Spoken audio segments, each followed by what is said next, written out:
My SIL, 28F, tried to take my 27F baby's things after my miscarriage and said I don't deserve kids. I, 27F, have been with my husband, 31M, for 6 years, married for just over 2. We have a really strong, loving relationship. I met him through his younger brother, Mark, 28M, who I've known since I was around 17. Back then, Mark was in a dramatic, on-and-off relationship with Sarah, now his wife. They were that couple people constantly gossiped about them, joked about how long they'd last, who would cheat first, how many kids they'd end up having. I never considered them toxic per se, just unstable. I admit, I joined in on the gossip here and there, but it was high school and not something I ever thought would carry into adulthood. Years later in college I ran into Mark again. He was single at the time and we started hanging out casually. He introduced me to his roommate, and we all hung out a few times. Not close friends, but friendly. One night I attended a party his roommate was hosting. That night changed my life. I was sexually assaulted by Mark's roommate while I was blackout drunk and then abandoned at the house. It was traumatic beyond words. I was lucky to have amazing friends, including Mark, who supported me. Mark encouraged me to report it and I did, but nothing meaningful came from it at the time. Eventually another girl came forward saying he had tried to forcefully kiss her, which helped validate my case a little, but the university still didn't take much action. The university claimed the guy had exceptional performance and deep regret, and simply banned him from being around me, whatever that meant, and sent him to counseling, in the same building as me. Mark ended up moving in with his brother, my husband. I would visit occasionally and that's how we met. My husband was gentle, patient, and truly helped put me back together. I had completely lost my sense of self and he slowly, lovingly helped me find it again. I'll never forget how safe I felt with him after all that darkness. Sarah, however, has not been quite welcoming. She's accused me of liking Mark, completely untrue and disturbing, honestly. Yes, Mark and I used to bicker like siblings, but it was never anything remotely romantic. I've only ever seen him as a friend and now just family. But Sarah seems to have held on to this weird narrative. We've always had some minor friction, passive-aggressive digs, cold shoulders, the occasional pointed comment. My mother-in-law has always had a soft spot for me.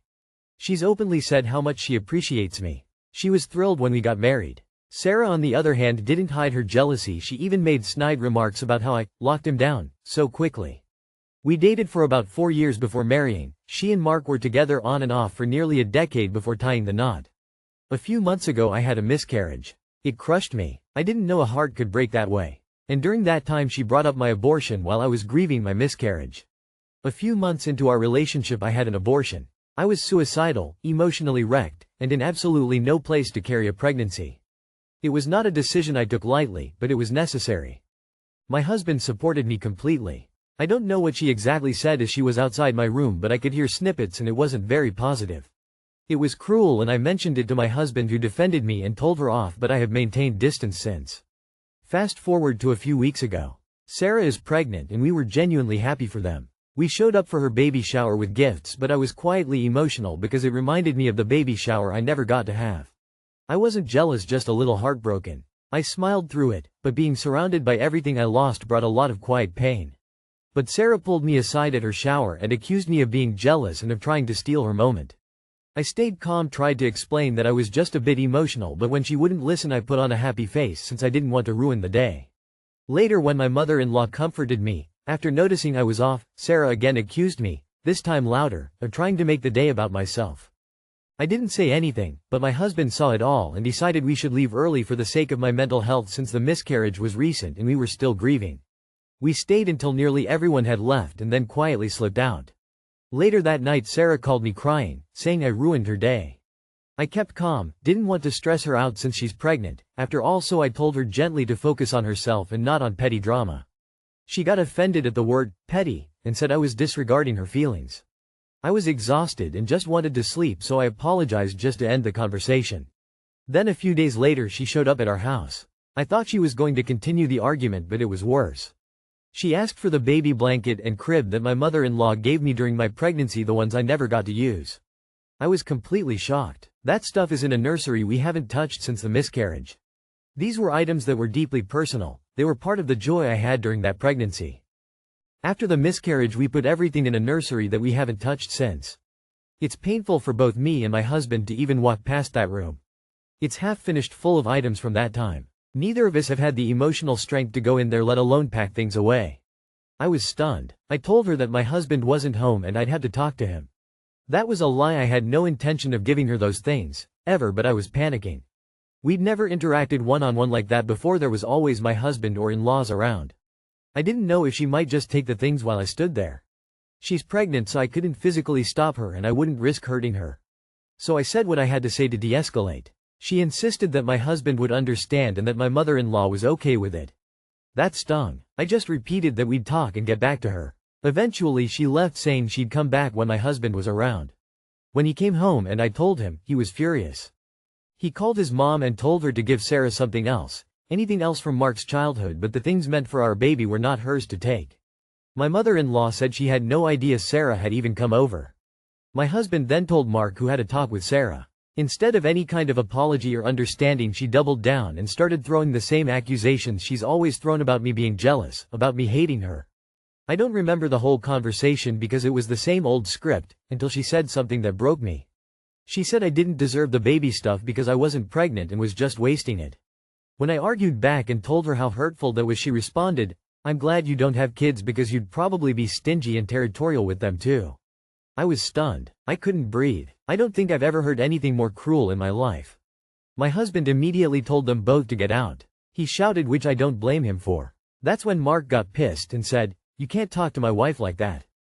And my husband responded, "She has no business being in our house if she's going to act like this." Some back and forth happened. Mark called me a bitch, which hit me hard. It hurt more than I expected, from someone who once supported me through one of the worst moments of my life. It felt like a betrayal of everything. My husband then punched Mark and kicked them out. After they left, I didn't have the emotional bandwidth to do anything else. I cried the whole day.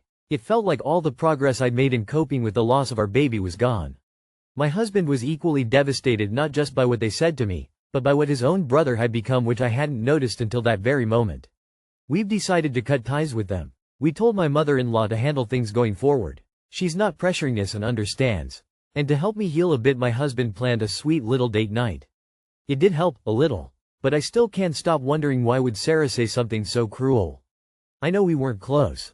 We were bitchy, passive-aggressive digs, subtle jabs, the classic not passing the salt type of drama. Maybe I dismissed it as trivial, but maybe it wasn't trivial to her. Maybe the gossiping in high school about her and Mark stayed with her. Maybe me being introduced into the family while she was in one of her off phases with Mark hurt more than I realized. Maybe the fact that my mother-in-law and I had more one-on-one time stung her. But I never tried to hurt her. I just didn't feel welcome enough to build a relationship. She always seemed cold, distant. I figured she just wasn't interested in being friends. And the jealousy thing, I honestly don't know where it comes from. Mark clearly loves her. Their relationship may be rocky, but there's no lack of love. So I don't get the paranoia about me. It's exhausting and insulting to both her and my relationship. I'm not denying that her behavior warrants us cutting ties, but I can't help wondering if I could have done better in the past. Maybe I could have tried harder, been warmer, pushed past her coldness. I don't know. I'm confused. I'm hurt. I don't think I deserved the way she behaved. And something I haven't said out loud to anyone yet, I think I might be pregnant again. I haven't taken a test. I've been putting it off, maybe out of fear, maybe out of hope. I've noticed the symptoms that doesn't feel like my usual anxiety. I keep telling myself it could be anything. Maybe I'm just stressed. Maybe it's all in my head. Maybe it's just wishful thinking, because deep down I want it to be true so badly. I want another chance, but at the same time I'm absolutely terrified that it is true. What if my body fails me again? What if I let myself hope only to grieve again? What if I'm not strong enough this time? I am so scared. And then there's the other side. What if I am pregnant and Sarah finds out? She's already proven how insecure and reactive she can be. If she thought I was stealing her spotlight before, what is she going to do when I have actual news? She might weaponize my past against me, my abortion, my miscarriage. I don't want my possible pregnancy to feel like some kind of twisted competition. It's not. I want peace. I want healing. I want to carry this baby without fear or defensiveness, only with quiet hope and love. But even the possibility of being pregnant feels like a burden right now, because I don't know how to protect that space for myself without feeling like I have to defend it from her. I know I can't hide it forever if it's real. I also know that if I'm not pregnant, or if I can't get pregnant again, I still want to know my niece or nephew, and I want to be a good aunt. I don't want Sarah or Mark to take that away from me, but I think they did. I feel fragile. I feel exhausted. And I don't know what to do next. Too long did not read. I, 27F, have been married to my husband, 31M, for 2 years, and I've known his brother Mark, 28M, for years. Mark's wife, Sarah, and I have never gotten along, mainly due to her jealousy and passive-aggressive behavior. After a traumatic miscarriage, Sarah showed no empathy, even accusing me of being jealous when she was pregnant and asked for baby items meant for my lost pregnancy. After a fight, Mark called me a bitch and my husband punched him. Now we've cut ties with them, but I'm still hurting and wondering if I could have done more to improve our relationship. On top of that, I suspect I might be pregnant again, and I'm scared of both the potential heartbreak and how Sarah might react. I'm conflicted about what to do next. Please keep your peace by removing toxicity out of your life. Sometimes as a consequence others will automatically fall by the wayside, but it's important to keep your circle small and with those that bring you happiness. When people show you who they are, believe it. Don't mourn their loss, focus that energy on yourself and your family. First off, you need to go and seek a therapist. You need to put yourself first and deal with your grief. Sarah is jealous because your mother-in-law likes you more and because of your previous friendship with Mark. She's never going to change and she's never going to like you. Not everyone will like you, and that's okay. She just sounds exhausting. I think it's better to go no contact for now and not worry about what they think. You can't plan your life around hers. If you turn out to be pregnant, it's not healthy for you to continuously be stressed and anxious thinking about Sarah and how she will react or what she will do. For your sake and for possibly the baby, go no contact and stop thinking about them. Scorched earth and move on. Thrash took itself out, but you guys have each other and that's plenty, and who knows what the future holds. Fingers crossed though. I'm sorry that you've been through all of that. I think it's best to just keep as much distance as possible from Sarah and Mark. Indefinitely. Or at least a long while. I understand wanting to know your niece or nephew, but I think for the sake of your healing and your mental health, don't be around them. There's nothing you could have done to prevent that. Sounds like she's a bit unhinged. I really hope you do get pregnant again and have a healthy pregnancy and baby. Regardless, take care of you and your husband. Do what's right for you guys to heal. Sarah is jealous. She's jealous of the life you have, the unwavering love you have from your husband, the same love she has to fight tooth and nail for. Their relationship isn't unstable because she wants it to be, it's because Mark isn't sure of her and gives her breadcrumbs instead of dedicated love. She is cruel to you because she is hurting inside. Yes, cut them off, but feel sorry for her. In 20 years, when the kids are all grown, everyone's life is starting to wind down and couples are sitting on porches. You will be there holding your husband's hand, she will be alone. Best wishes with your pregnancy. No contact with Sarah and Mark, from outside. This is obvious. Don't tell people if you're pregnant until you're ready. I have a friend who had a miscarriage, and she said after one the raised hormones and physical changes make it easier for a second pregnancy to take and remain viable. Just a little bit of hope for you. You don't need people like her in your life. You'll find it so much nicer without her drama. And while it sucks, especially for your husband, to lose Mark, it's worth it, and he's proven he's on his garbage wife's side. I just wrote that to be illustrative, but now I'm getting a vague flashback to some cartoon where a sailor guy has a literal garbage wife. I, 20M, am about to break up with my autistic, ADHD fiancé, 19F. How do I not shatter her heart? We've been together for almost 3 years now, so I fear I'm in too deep. My partner has ADHD, autism, and also suffers with anxiety, depression, plus possible more disorders we've only seen symptoms for so far. I've done my absolute best to hold her when she's not okay and to make sure that plans don't change. I do so much to accommodate her needs I end up feeling like a parent to her. I genuinely have to gentle parent her out of being rude, selfish towards me just so that I can have an opinion on something. Context. We are living in student halls at the moment and have separate rooms. Alongside her mental disabilities comes her non-existent spatial awareness, which often results in me cleaning up her messes. This has now devolved into my doing all the dishes, her laundry, cleaning her PC setup that is encrusted with years-old yogurt on computer keys. She smashed my favorite vase and has since promised to hoover her floor, but it's been weeks and I can't stand in there without shoes. Money too, she owes me a lot. She also doesn't get me any on time, decent quality gifts, Christmas, birthdays. Sometimes will just not get me one, last Valentine's. I have less income than her a month and have managed to get her concert tickets and high-quality gifts. What really made me decide that I can't be there for her anymore was that one of my friends gave me an onlooker's opinion saying, "Yo dude, this isn't normal. She shouldn't be controlling of all my actions where I am what I'm doing. I can't do an activity without her if she also wants to join in because of her FOMO. I'm really tired. I can't keep trimming her toenails just because she's dyspraxic. It's not her fault, she's not mentally okay, but neither am I because of this.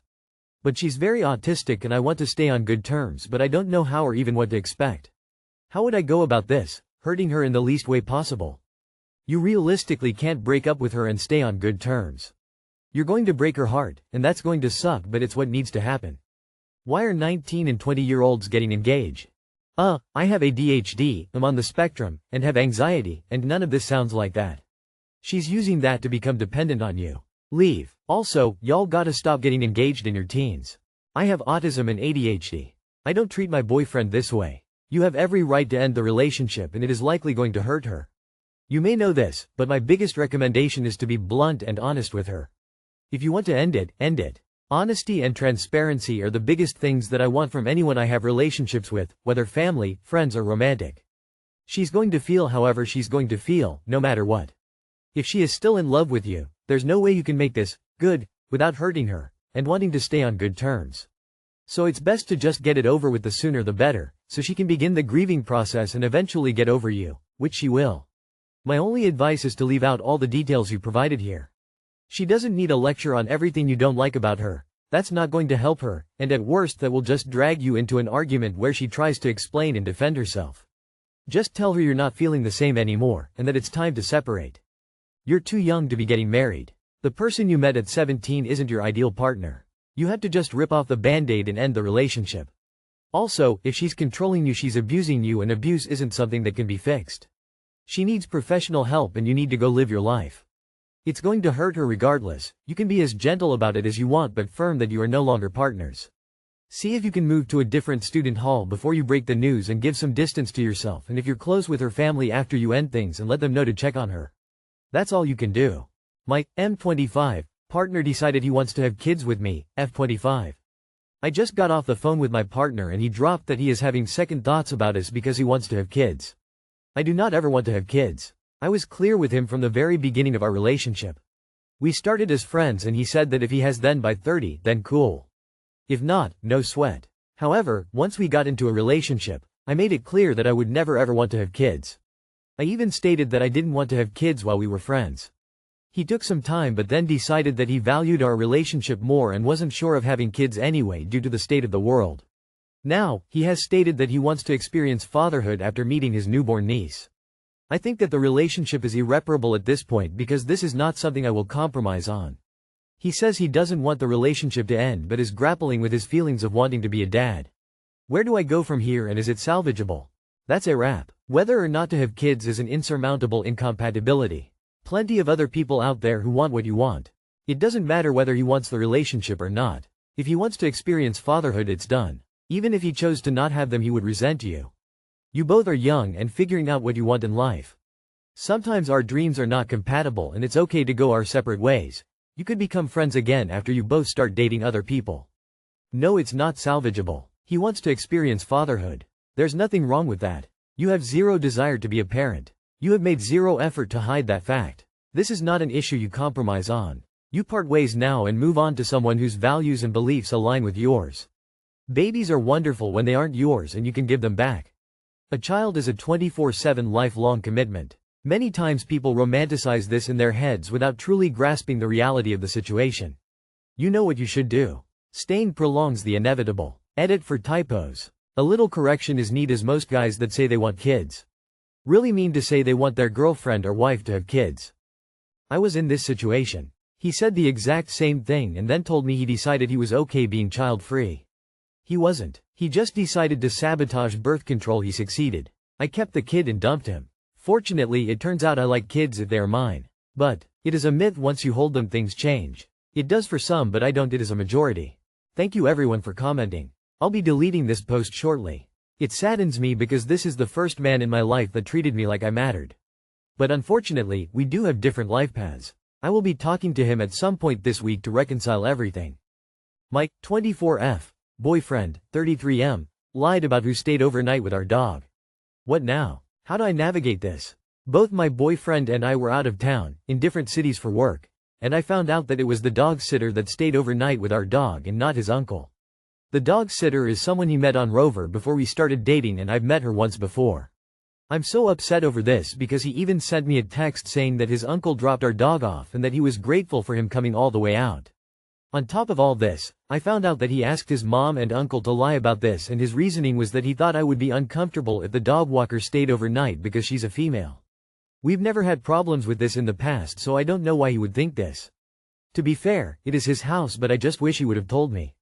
And now I'm left wondering why he lied. It really shouldn't have been a big deal. I don't know, maybe I'm overreacting and I hate being in detective mode, especially looking through his phone, but I just knew something was off. He's lied in the past too, which doesn't help. How do I go about all of this? I want to bring it up, but I don't know how. And I feel lost now that my trust is broken again. Any help or advice would be great, thank you.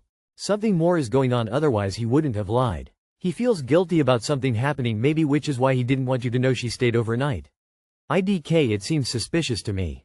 It's shady as hell and a ginormous red flag. The fact that he got family to lie for him shows none of them have integrity or respect you. The family that lies together. You could just leave him. If he's lied plenty in the past and there's no trust, what kind of relationship is that? It's weird that he'd lie about something so small. If he's willing to lie about that in addition to bringing in his family into the lie, what else is he willing to lie about? I would honestly consider a breakup for this reason. How are you supposed to trust somebody who lies? That's honestly super weird to me. I don't know if it's suspicious or if he's treating you like a child, but neither sounds good. I would just sit him down and calmly, think of mom mode, ask to explain why he thought you'd have a problem with the sitter. If you're not satisfied with his answer or doesn't allow for a conversation about it where you both can talk like adults and correct a misunderstanding, then I'd ask him directly if there's something going on between them. Overreacting or freaking out helps no one. Calm can inspire trust and openness or instill fear. Try to make it a combo. If he will lie about a woman looking after the dog, what else would he lie about when it comes to women? He's literally handed you the reasons to not trust him.